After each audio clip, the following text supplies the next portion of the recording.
आज सुर्खियों में खबर तो ये रहनी चाहिए थी कि दिल्ली की नई सीएम आतिशी ने अपना पदभार संभाल लिया, लेकिन आज सीएम दफ्तर में सीएम की कुर्सी के बगल वाली खाली कुर्सी जो है पूरी सुर्खियां बटोर कर ले गई। और शायद आम आदमी पार्टी और आतिशी भी यही चाहती थी कि यह खाली कुर्सी जो है वो उनकी रॉयल्टी का भी प्रतीक बने और सुर्खियां भी खूब बटोरे। आतिशी की कुर्सी के बगल में एक कुर्सी लगी हुई थी, वो खाली थी।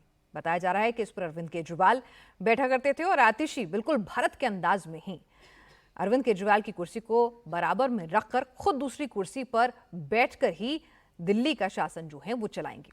सीएम आतिशी सफेद वाली कुर्सी पर बैठी, उनके बगल में जो मरून रंग की कुर्सी थी, आप देखेंगे तो हाइट भी ये कुर्सी की थोड़ी ज्यादा है, यानी कि एक सम्मान देने की, एक मैसेज देने की कोशिश है कि देखिए मैं शेडो सीएम की तरह से जरूर काम कर रही हूं, अरविंद केजरीवाल ही हमारे नेता हैं। आपके मन में सवाल उठ रहा होगा कि भाई ये सब करने के पीछे क्या वजह है, क्यों ऐसे दो दो कुर्सियां और कब तक ये कुर्सियां रहेंगी।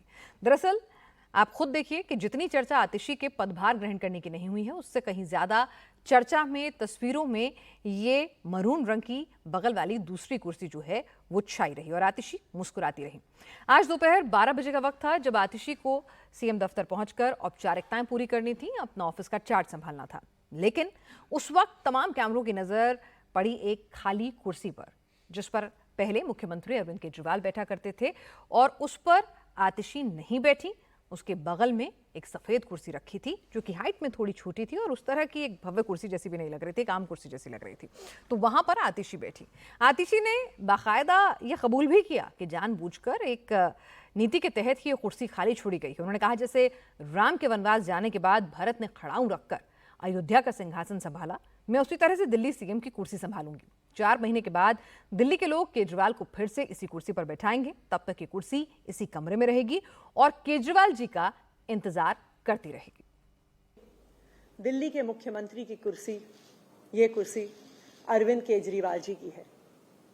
मुझे पूरा भरोसा है कि फरवरी में 4 महीने में जो आने वाले चुनाव हैं, दिल्ली के लोग अपने प्यार के साथ, अपने आशीर्वाद के साथ, अपने भरोसे के साथ फिर से अरविंद केजरीवाल जी को मुख्यमंत्री की कुर्सी पर बैठाएंगे।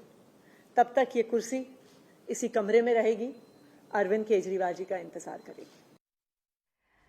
तो आतिशी ने तो अपनी लॉयल्टी और आपके लीडर कौन हैं और अरविंद केजरीवाल को सम्मान और सुर्खियां सब कुछ दिला दी, लेकिन विपक्ष ने इस कुर्सी को लेकर जमकर हल्ला काटा है, चापलूसी करार दिया है, प्रोपेगेंडा करार दिया है। आगे बढ़ते हैं, बात जम्मू कश्मीर की करते हैं। राहुल गांधी ने पूरा जोर लगा दिया है, आज 2 चुनावी रैलियां कर रहे हैं।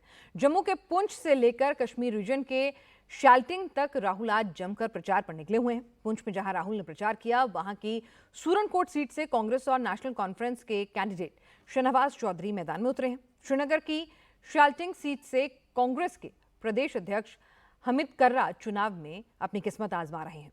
राहुल इन 2 रैलियों से 8 सीटों को साधने की कोशिश कर रहे हैं। पुंछ की रैली का असर इस रीजन की तीनों सीट पर पड़ेगा, जबकि सेंट्रल शाल्टिंग की रैली से श्रीनगर की जो 8 सीटें हैं वो राहुल उसको कवर कर लेंगे। जम्मू कश्मीर विधानसभा चुनाव के लिए दूसरे फेज के लिए प्रचार अभियान 23 सितंबर को खत्म हो रहा है। राज्य में 25 सितंबर को 26 सीटों के लिए वोटिंग होगी। जम्मू कश्मीर के राजौरी और पुंछ के अलावा कश्मीर क्षेत्र के श्रीनगर, बड़गांव और गांदरबल जिलों में मतदान होगा। और बताया जा रहा है कि अगर पिछले आंकड़ों की बात करें तो यहां पर कांग्रेस एनसीपी गठबंधन जो है वो ज्यादा, नेशनल कॉन्फ्रेंस गठबंधन ज्यादा मजबूत स्थिति में है। राहुल गांधी ने आज सीधा टारगेट पीएम मोदी पर किया। राहुल ने आज जम्मू कश्मीर की रैली में कहा कि जो पहले नरेंद्र मोदी थे अब वैसे नहीं रह गए। सुनिए राहुल ने क्या क्या कहा। जो पहले नरेंद्र मोदी थे, 56 इंच की छाती वाले,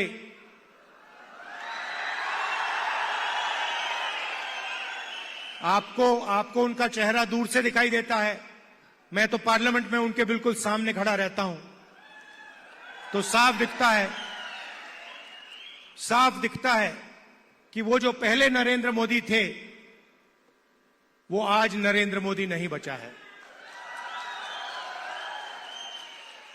और आज जो भी विपक्ष करवाना चाहता है हम करवा देते हैं।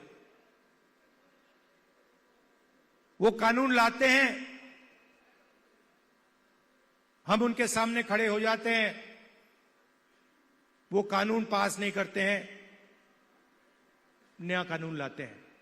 तो जो कॉन्फिडेंस इनकी थी पहले वो अब खत्म हो गई है। नरेंद्र मोदी जी को की जो साइकोलॉजी है उसको हमने तोड़ दिया है।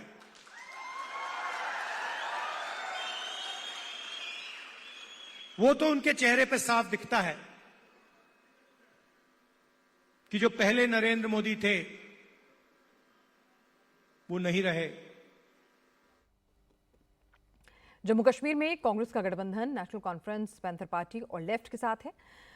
कांग्रेस अलायंस 39 सीटों पर चुनाव लड़ रही है। नेशनल कॉन्फ्रेंस 57, लेफ्ट 1 और पैंथर पार्टी 1 सीट पर मैदान में है। 90 सीटों में 7 सीटें ऐसी हैं जहां कांग्रेस और नेशनल कॉन्फ्रेंस के बीच समझौता नहीं हुआ है। फ्रेंडली फाइट होगी यहां पर। सेकेंड फेज में गांदरबल, बड़गांव, नौशेरा, हब्बा कदल, इन तमाम सीटों पर सबकी नजर टिकी रहेगी। गांदरबल और बड़गांव में उमर अब्दुल्ला मैदान में उतर रहे हैं। नौशेरा और हब्बा कदल से बीजेपी ने रविंद्र रैना और अशोक भट्ट को उतारा है। 25 सितंबर को दूसरे फेज में 26 सीटों पर जो मतदान होना है, इसमें 11 सीटें जम्मू रीजन की हैं, 15 सीटें कश्मीर रीजन में आती हैं। जम्मू कश्मीर चुनाव में सबसे बड़ा मुद्दा धारा 370 है। नेशनल कॉन्फ्रेंस का धारा 370 की वापसी के एजेंडे के साथ मैदान में उतर रही है और ये वादा कर रही है। पीडीपी भी इसी एजेंडे के साथ है। राहुल मांग कर रहे हैं कि जम्मू कश्मीर को पूर्ण राज्य का दर्जा वापस मिलना चाहिए। वहीं बीजेपी का एजेंडा साफ है, कुछ भी कर लीजिए 370 की वापसी नहीं होने वाली है। आपको बता दें कि तमाम बीजेपी के आला नेता, चाहे वो अमित शाह हो, प्रधानमंत्री नरेंद्र मोदी हो, बार बार इस बात को जोर दे रहे हैं कि 370 हटाना सही कदम था और इसकी वापसी नहीं हो सकती है। और बीजेपी अपने आप को आतंक से मुक्ति दिलाने वाली पार्टी के तौर पर प्रोजेक्ट कर रही है कि घाटी में शांति वही लेकर आए हैं।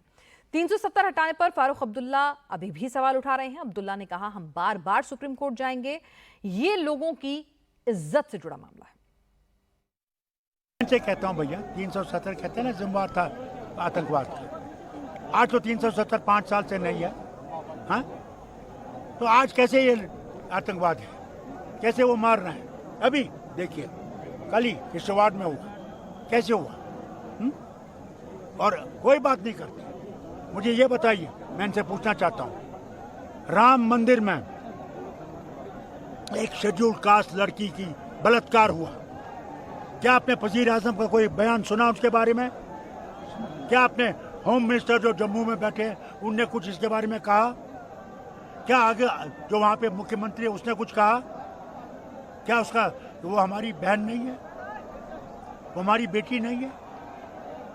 कितने दफा आप इनको शिकार बनाओगे और फिर कहोगे कि हम सबकी हिफाजत करने वाले हैं? ये किसी की हिफाजत नहीं कर सकते, ये सिर्फ कुर्सी अपनी हिफाजत कर रहे हैं। बोल रहे हैं कि 370 कभी वापस नहीं आएगा, क्या करना चाहेंगे? देखिए, इट्स ए लीगल बैटल।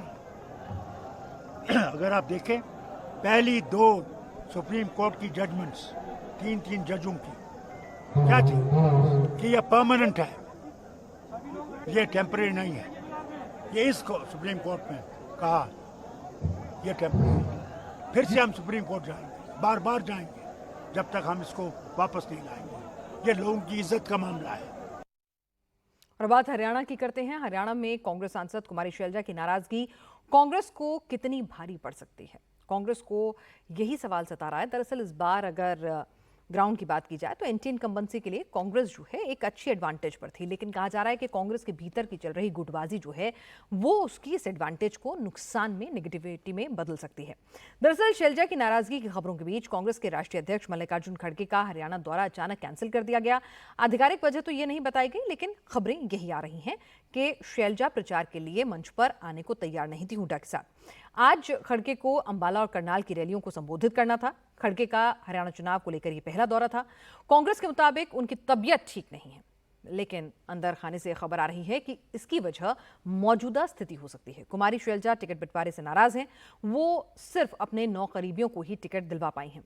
अब तक वो चुनाव प्रचार से दूर रही हैं। राज्य में दलित सीएम की वो डिमांड करके बता चुकी हैं कि वो भी सीएम बनने की इच्छा रखती हैं। हालांकि आज सुरजेवाला ने कहा कि 26 सितंबर से शैलजा प्रचार में उतरेंगी। हरियाणा में कांग्रेस के 2 सबसे बड़े चेहरे हैं, पहला भूपेंद्र हुड्डा, दूसरा कुमारी शैलजा। भूपेंद्र सिंह हुड्डा जाट फेज हैं और कुमारी शैलजा बड़ा दलित चेहरा, और दोनों के बीच में कैसे संबंध है किसी से छिपा नहीं है।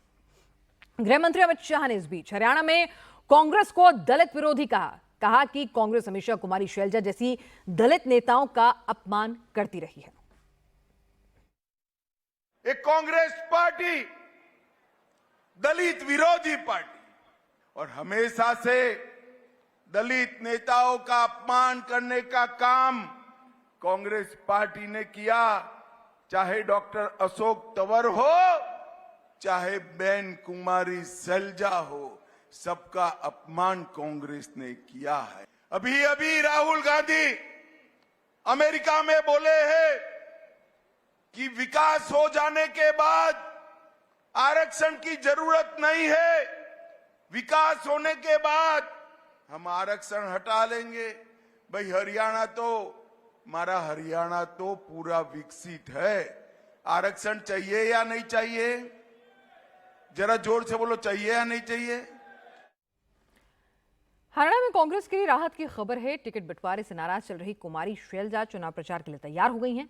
26 सितंबर को वो हरियाणा में पहली रैली करेंगी। इंडिया टीवी संवाददाता विजयलक्ष्मी ने आज कुमारी शैलजा से उनकी नाराजगी, टिकट बंटवारे, हुड्डा फैमिली को लेकर तमाम मुद्दों पर सवाल पूछे। शैलजा ने कहा कि उनके जैसा नेता तो सिर्फ भाषण देते हैं, जमीन पर मेहनत आम कार्यकर्ता कर रहे हैं। ऐसे में जब उनकी उपेक्षा होती है तो नाराजगी जायज है। कुमारी शैलजा ने कहा कि यहां बात सिर्फ नाराजगी की नहीं, कुछ मुद्दे हैं जिन पर नेताओं से बात हुई है। बीजेपी के प्रति सॉफ्ट कॉर्नर को लेकर शैलजा ने कहा कि उन्होंने ताउम्र कांग्रेस के लिए काम किया है, बीजेपी के लिए आखिर सॉफ्ट कॉर्नर कैसे हो सकता है? सुनिए जरा ये पूरी बातचीत। शैलजा जी अभी भी नाराज हैं या शैलजा जी मान गई? इस तरह की खबरें काफी दिनों से आ रही थी, क्योंकि 12 सितंबर से आप कहीं भी कैंपेनिंग के लिहाज से या बड़ी रैलीज में नजर नहीं आई अभी तक पार्टी की तरफ से। तो क्या अभी कुमारी शैलजा जी को मना लिया गया है? देखो, ना तो रैली हुई है ना कुछ और, लेकिन ये जरूर बात है, कुछ मुद्दे होते हैं हमेशा पार्टी में, हर पार्टी में होते हैं, और वो मुद्दे हैं वो सही फोरम पर अपने हम उठाते हैं और उनके बारे में चर्चा भी की जाती है। अब ये सही फोरम क्या कांग्रेस अध्यक्ष के पास जाना या उनसे बातचीत या उनसे मीटिंग का था, जिसके बाद आप मानी है? क्योंकि इस तरह की भी कयास लगाए जा रहे हैं। देखो, मानना और ये कोई इसका हिस्सा नहीं है कि मानना रूसना ये कोई बात नहीं है। जो मुद्दे हैं वो मुद्दे होते हैं और उनको हम रखते हैं अपने हाईकमांड के सामने, और ये तो हाईकमांड को देखना होता है। मैम, इस तरह से कहा जा रहा था कि क्योंकि उकलाना से आप चुनावी मैदान में उतरना चाहती थी, मुख्यमंत्री पद की भी आपकी दावेदारी है, आप भी लगातार, आपके समर्थक भी चाहते हैं, क्या यही एक बड़ी वजह थी कि आप नाराज थी और आपको किसी तरह का आश्वासन पार्टी से उस मसले पर नहीं मिल रहा था? देखो, नाराजगी वाली बात नहीं है, लेकिन जैसा मैंने कहा कि ये नाराजगी और मनना मानना वो बात नहीं है। बात यह है कि कुछ बातें हैं जो पहले भी तय हुई और फिर चुनाव के टिकट वितरण के दौरान कुछ इस तरह की बातें उठी, तो वो कुछ बातें थी, इश्यूज थे। दिल से चाहती थी कुमारी शैलजा के 2024 के विधानसभा चुनाव में बतौर उम्मीदवार भी नजर आए, लड़े? मैंने तो ओपनली कहा था, पहले से कह रही थी, मैं तो लोकसभा से पहले कह रही थी। क्या मैम, अभी क्योंकि बीजेपी की तरफ से भी इस तरह का कहा जाने लगा कि दलित समाज की जो है उपेक्षा कांग्रेस पार्टी में हो रही है, और क्योंकि आपसे बड़ा कोई नेता दलित समाज का कांग्रेस पार्टी में हरियाणा में नहीं है, आपके विरोधियों को एक अपॉर्चुनिटी मिली यहाँ पर आपकी पार्टी को अटैक करने के लिए, ये कहीं चुनावी नफे नुकसान में पोस्ट इलेक्शन देखने को मिल सकता है? नहीं, देखो, ऐसी बात है कि मौका ढूंढते हैं ये लोग कुछ कहने का, करने का, तो और कुछ नहीं, दलित कार्ड खेलो, ये सब बातें हैं। पर दलित मैं हूँ, इसमें कोई ऐसी बात है नहीं, लेकिन हम सभी मिलकर ही तो कांग्रेस के साथ लगे हुए हैं, और पहले भी आपने देखा कि दलित समुदाय और समुदायों ने भी मिलकर लोकसभा में एक दिशा दिखाई है, और इस विधानसभा चुनाव में भी सब मिलकर कांग्रेस को जिताएंगे और सरकार बनाएंगे। चुनाव में मैम परसेप्शन बड़ा खेल होता है, और बीजेपी कहीं ना कहीं ये परसेप्शन बनाने की कोशिश कर रही है कि आप नाराज हैं। नहीं, बीजेपी इस परसेप्शन को क्या बनाएगी, कहाँ तक बनाएगी, क्योंकि सबको पता है कि शैलजा कांग्रेसी है और कांग्रेसी रहेगी। अब कितना दिखा कुछ भी वो बयान कर ले, असलियत तो यही है कि शैलजा कांग्रेसी है। तो अभी भी आप मुख्यमंत्री, क्योंकि आपकी पार्टी ने कहा है कि पोस्ट इलेक्शन डिसाइड करेंगे, तो क्या पहला दलित सीएम एक तरीके से हम कहें कि हरियाणा को मिल सकता है आपके रूप में पोस्ट इलेक्शन? हाईकमांड से पूछो, हाईकमांड से पूछना, वो फैसला करेंगे। पर आपको लगता है कि दलित सीएम क्यों नहीं, इसका जवाब मिले ये तो हाईकमांड तय करे।